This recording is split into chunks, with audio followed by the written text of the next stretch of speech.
Almost everyone has been here, and if they haven't, they've thought about it. Las Vegas. A place built on high hopes and even higher expectations.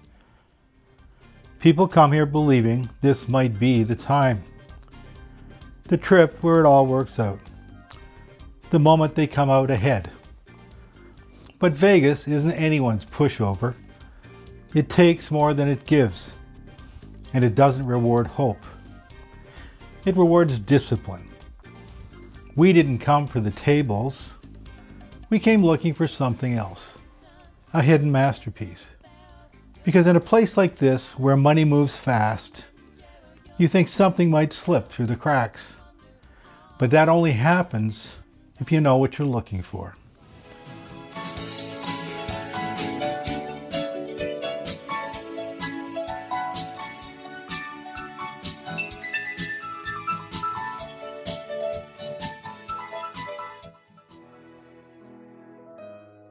We started at the NAB show.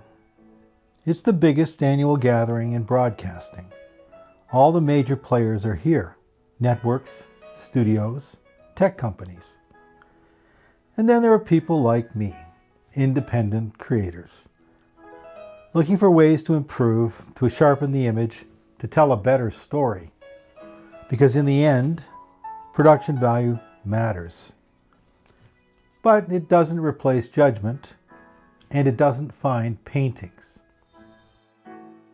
So we went somewhere that understands value. The Gold and Silver Pawn Shop, home of Pawn Stars. Rick Harrison has built a reputation on knowing what something is worth. That kind of knowledge doesn't come from a book. It's earned. And when you're standing in a place like this, you're not just looking at inventory. You're looking at decisions that have already been made, carefully, and priced accordingly.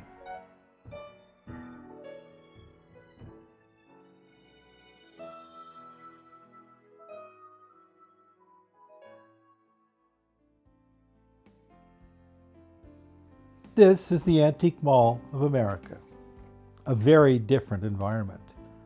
No experts at the door, no one checking what comes in. Just rows of inventory and prices that can be all over the place.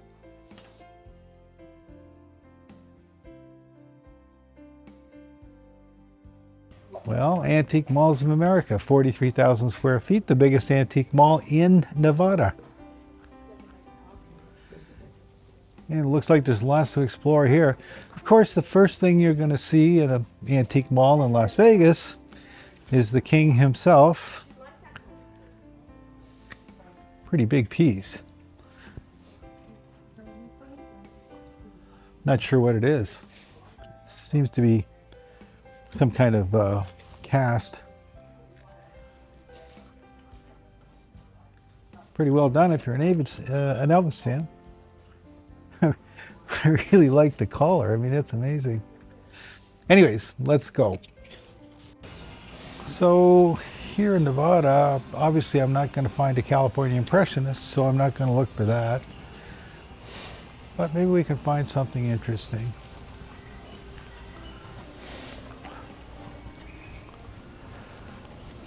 Let's go check this upper level.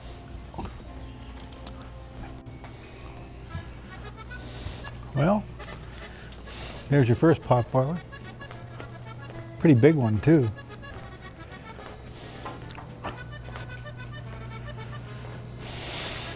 Yeah, it's a Parisian scene, mass-produced. Lots of these were produced. A lot of them in Hungary. They're called pot boilers because the expression is, without being too crude, a lot of people had nothing in their pot. And you know the expression that goes, they didn't have a two in. Well, that's where the idea or term pot boiler came from. They would make paintings that would sell quickly so they could put some money in the pot and mom could go get some groceries. This one is typical, except it's big. It's very big. Now, the most famous artist that made pot boilers was a man by the name of Edward Cortez, and he produced a lot of paintings. They were all Parisian scenes, done in the same style, done very quickly, sold for no money back in the day. But the interesting thing is, Edward Cortez is no longer considered a potboiler artist. He sells well at auction. And in a gallery in Laguna Beach, I saw one of his small works on sale for $50,000. So it's really a case of making a silk purse out of a sow's ear. Let's go. Oh, this is another interesting painting. Right behind it. Victor Ostrovsky. It's called Distraction, and it's a very big painting, and it's very well done. What catches my eye about this is in Laguna, there was a relatively unknown artist that was commissioned to do a series of paintings for a big new casino in Southern California. And the subject matter was people playing cards. And the paintings were this big, probably bigger. I've seen the paintings.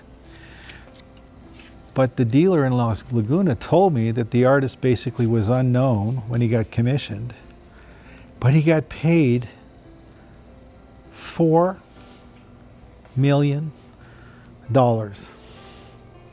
for the set of paintings. I can't remember if there was 4 or 6, but $4 million is a godsend when you're a relatively unknown artist working in Southern California. I don't know who Ostrovsky is, but well done. Maybe he'll get $1 million for it. Let's all hope.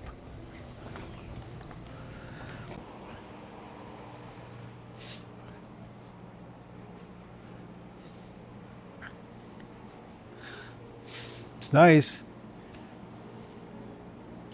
I don't know who the artist is. I can't tell because it's signed in Japanese, but that's obviously Mount Fuji. And this is a painting. I think they used like watercolor gouache of Mount Fuji. $900. Not bad if you're so inclined. Oh, I can't walk past and not mention Robert Owen. Robert Owen was the most famous clown artist back in the 70s and 80s, and literally millions of copies of Robert Owen's reproductions were sold. That'd be a nice thing to have for keepsake. It's $200. I've known people that collected nothing but Robert Owen, and that would sell. If you put that on eBay, it'd be gone.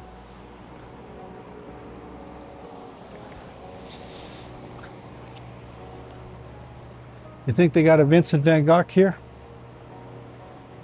While I'm on the subject, the name is Van Gogh, not Van Gogh.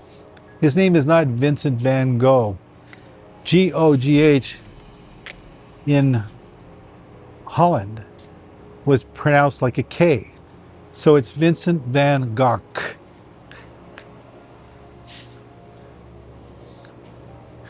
And this feels like a reproduction printed on masonite.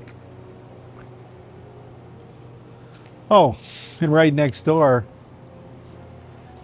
that's an interesting story. This is by Margaret Keane. And that picture is one of her Big Eyes series of paintings. Now, Margaret was married to Walter Keane, who was an artist of his own, in his own right. He painted different subject matter, though, and he wasn't experiencing any kind of commercial success here in, I think it was in LA. But Margaret was painting these paintings of children with these very big eyes, very sentimental kind of paintings, and very compelling to a lot of mothers, of course. Ultimately, Margaret's work was selling very well, Walter's wasn't selling at all, and Walter started to take ownership of Margaret's work and present it as his own. This went on for a long time. They made quite a bit of money, but finally it came to an argument between them that ended up in court. And on the day in court, the judge tried to decide who the true author was of this work, this style of work. He asked them both. He said, okay, here's how we'll settle it. I want you to both paint me a painting right here in the courtroom. Walter said, no, I can't do it, Your Honor. My shoulder hurts. I'm in no condition to paint today. Margaret, on the other hand, sat down and produced a perfect painting in her style of Big Eyes. It's a great story. She proved she was the real artist behind the series. And I think there was a movie made about it starring Christoph Waltz. If you search Christoph Waltz and Big Eyes, you'll find the movie. It's a really good watch. Take the time to watch it. Very interesting story.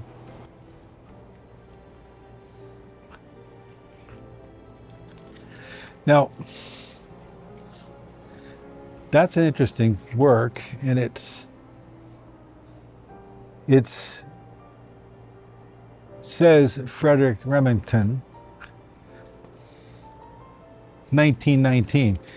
Now, it caught my eye right away because it's in the style of Remington. And you can see the signature is Remington. And if you're not careful, you might think it was a painting because it's textured.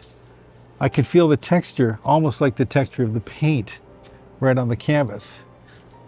And some unsuspecting buyer might just grab that thinking he's found himself a hidden masterpiece by Frederick Remington right here in the Antiques Mall of America. But unfortunately, it's not original. They developed a technique back in the day where they could texture a print to look like an original painting. It would fool some people, but it's not going to fool me. You ever get in one of those moods? You're in one of these places. I don't know what I'm looking for, but I'll know it when I see it. And I really don't know what I'm looking for in Nevada. Because I really can't think of a predominant school of painters here. I'm sure there must be one, but I can't think of it. Vegas is famous for selling art. I mean, there's some pretty big galleries back up on the Strip. And the guy they call the rock star of the art world lives here in Las Vegas.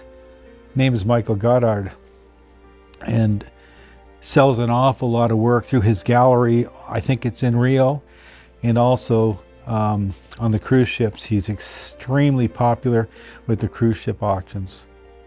I think he's the biggest name in Vegas right now as an artist.